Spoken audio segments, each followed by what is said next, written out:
For many years, the FBI has sought and received valuable assistance from the American people. In our efforts against the criminal threat, countless Americans have answered our calls for help. Together, we've all worked to keep our country safe. Today, I ask your help in combating another threat, the threat to our national security posed by hostile intelligence services. As many of you know, communist countries want information about our defense capabilities and our scientific development and our technological breakthroughs. But they're seeking this information both openly and secretly, with a greater intensity and with a larger commitment of resources than at any time in our history. In this open, democratic society of ours, much is available to them simply for the asking. The cost of a subscription to a scientific magazine or the registration fee to a scientific conference is a small price for them to pay for advances we've taken years to develop.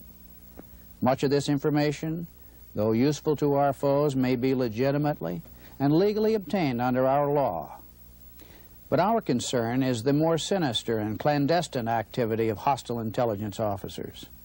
What these officers cannot buy over the counter, they'll steal, often using unsuspecting Americans who have access to technological, scientific, military, and economic information. These officers are often able to steal our secrets by persistently contacting and methodically recruiting our fellow citizens to work for them.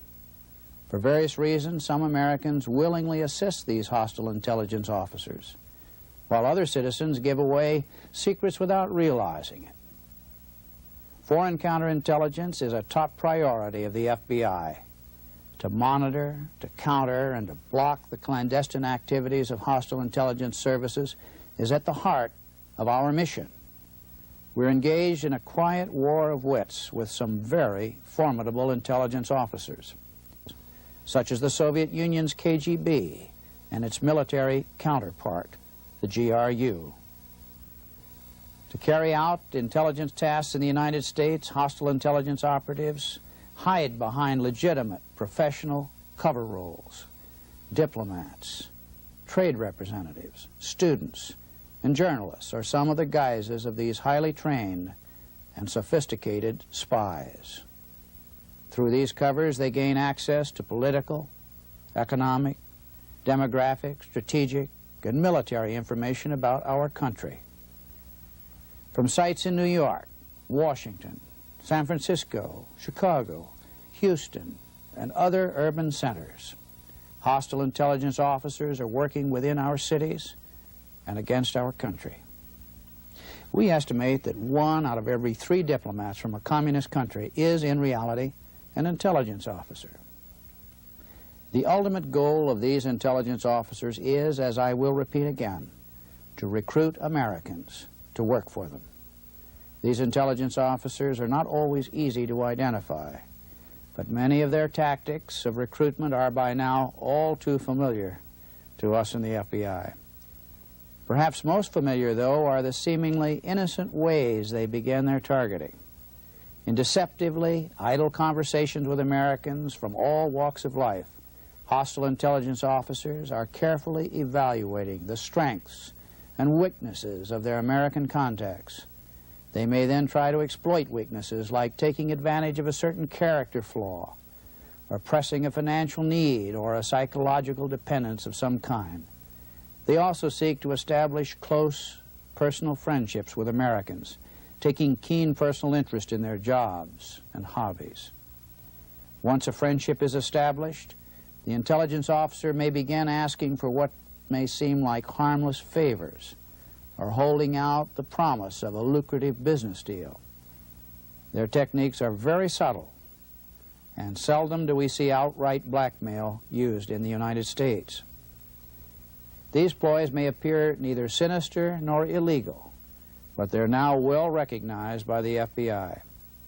No matter how cunningly disguised, they are the first revealing steps taken by hostile intelligence officers down the path toward the recruitment of Americans.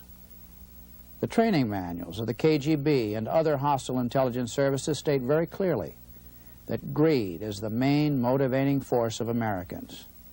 But they also seek out those who disagree with American policies, those with a dissatisfaction at work, or those with a fondness for the intriguing cloak and dagger world of espionage.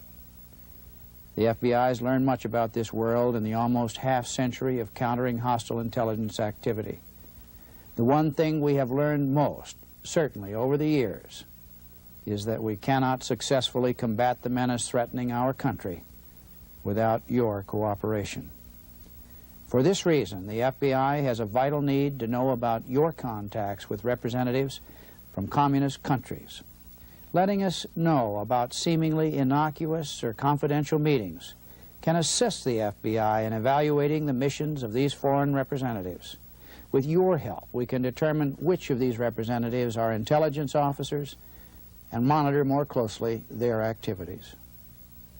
The help of American citizens is important to all FBI undertakings, and certainly in the counterintelligence arena. We cannot succeed without your assistance. I urge you to report contacts with representatives from communist countries to your security officer, if you have one, and to your local FBI office. We can keep America the most advanced and free country in the world, and we can do it by working together.